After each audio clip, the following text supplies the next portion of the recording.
Ladies and gentlemen, are you ready for the next act of this section? Yes!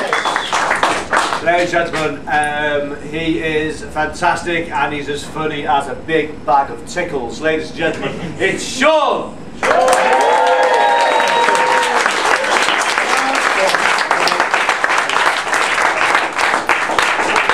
Thank you. How are you doing? All right? Yeah. People flagging, getting pissed? Good. I just want to clarify a couple of things before I start. One thing in particular, yes, I am English, though technically I was born in Yorkshire. It's I'm South Yorkshire. I want to make that definition quite clear. Yeah, I've lived here long enough in London to know that people value their geographical locations. You know, when there's shouts out loud in London, the responses that come back tend to be a celebration of the dynamism and the multiculturalism that exists in this wonderful city. You know, like North London, yay! South London, yeah man. East London, Allahu Akbar, Allahu Akbar. West London. Whereas, you know, you try that in Yorkshire, and it sounds like the responses sound like a cattle auction. South Yorkshire, hey. North Yorkshire, hey. West Yorkshire. Oh. You'll notice I left out East Yorkshire. Now, Yorkshiremen are famous for two things, right? Being blunt and tight. At school, we sharpen our pencils with our anus. What's that, 2 minutes in? I'm already doing bottom jokes. It's terrible. Excuse me if I cough throughout this, by the way. It's my penance to be asthmatic. I say penance because I was born on a Sunday, God's day of rest.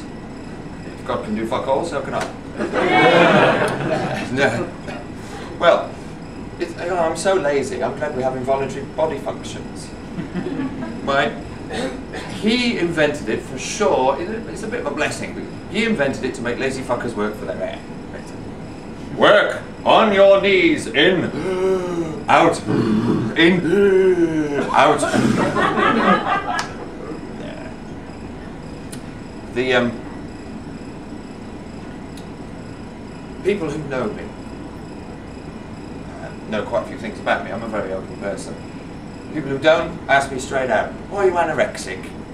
I'm quite tall and thin. It's bollocks. People who know me know that I love my food. I eat like a horse. It's fucking wonderful. Believe me, it's far more fashionable. And economic.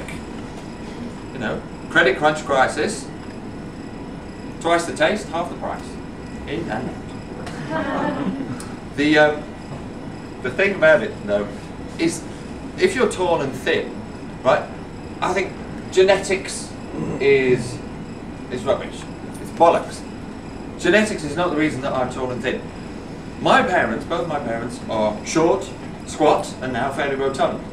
I can only assume that as my mother entered her 12th hour of labour, the midwife started tugging. The thing about it, what makes it definite, is metabolism. Right? I have a really, really high metabolism. Food goes through my system quicker than a ferret in a drain pipe looking to fuck a rabbit. The process happens, right, so quickly. The only thing quicker is my journey from table to toilet. I'm so fast, I get there before the smell of the food that I've just eaten. There are advantages to being tall, right? Obviously, I'm very good in a crowd. Although one time I stood still for too long and some little girls started dancing around me and wrapped me in multicoloured ribbon. Had they put a sign on my head, I would have passed for a giant piece of Blackpool fucking rock. I serve a purpose in the community as well.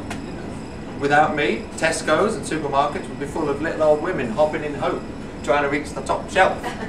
Excuse me, you're tall, can you reach up there? So what she wanted with porn at her age, I've no idea.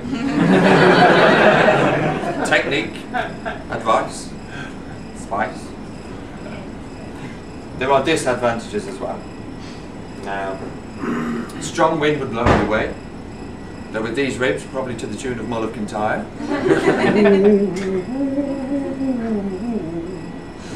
I'm like a one-man panpipe orchestra. And thing is, I used to travel everywhere on coach. Now I find it more comfortable to FedEx myself. And cheap airlines don't work either. Cheap airlines are awful. EasyJet, Ryanair, personal vendetta, no worry. You know, I sit on those places, my seat stays in the upright position, and so do my knees. Anything from the trolley, sir? How about some hip or knee replacements? Will you be paying in pounds or euros? How about dignity? It's not funny. You know, I get really desperate about this. I'm like, I get worried. People tell me I'm underweight. I got so desperate I went to my doctor. I had my stomach stapled to another. That didn't work. The fat fucker wouldn't walk. I had to carry him everywhere. Grief. You know, one thing you might have noticed while I'm talking to you here is that I have a long neck. Right? I have body issues. I have a long neck. Long necks in humans are rare. Less so in a giraffe. It's not that I'm jealous, but a giraffe also has a 24-inch penis. Puts my 9.5 to shame. It's surely genetic mutation should apply to the whole body. Now what about X-Men, right? X-Men, they are genetic mutants. You imagine a semi-mutated Wolverine, invincible from the waist up. Even Viagra couldn't save the world. That's it from me. Thank you very much.